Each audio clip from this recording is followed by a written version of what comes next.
also woman, so called because she discovered that's how he referred to her amongst his friends.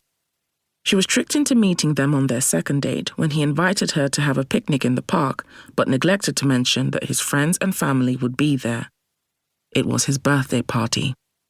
This one, though, she's not told me about before, or at least I don't remember him.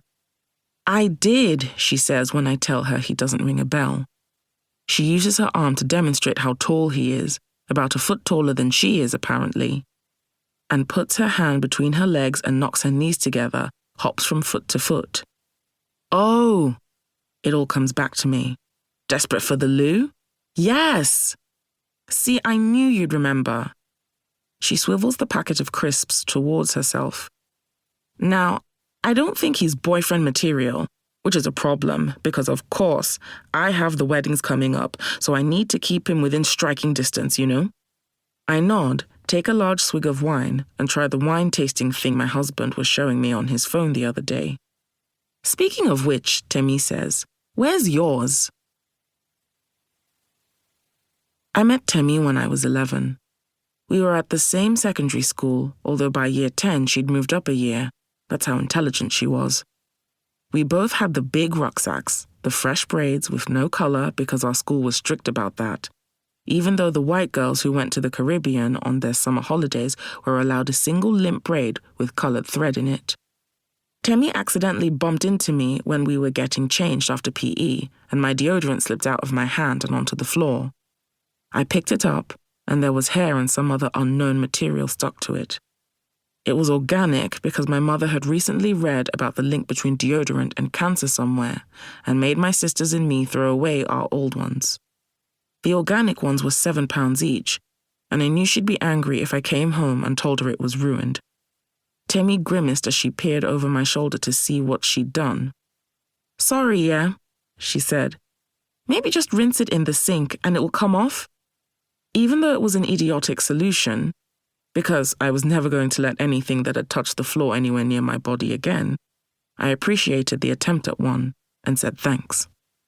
I was the last to leave the changing room because I wanted to sniff my armpits in peace to see what the damage was, and she came back in to look for something just as I was doing it.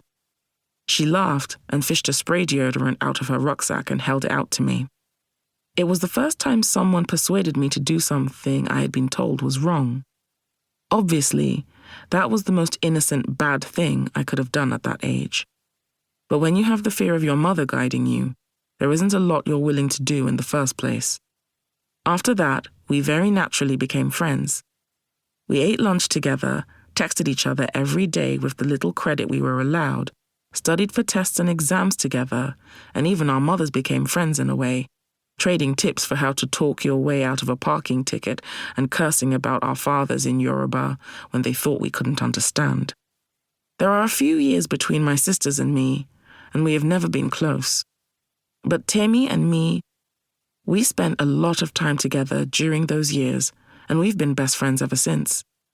She is probably the only person in my life who has never wanted something from me, only for me.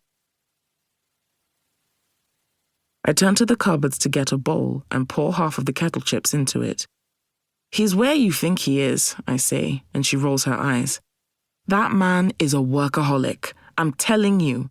I did tell you. He never takes a day off. It's always work, work, work.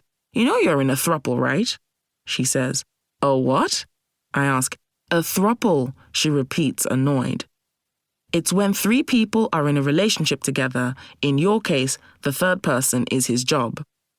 I've never met anyone who works as much as he does. When's the last time he took a day off? What was the point of cancelling our holiday if he was just going to be at work the whole time? I thought you said he wanted you guys to spend more time together. And yet the other day, didn't you tell me he's been coming home past 8 most days? It's both impressive and terrifying. I thought I worked hard, she scoffs.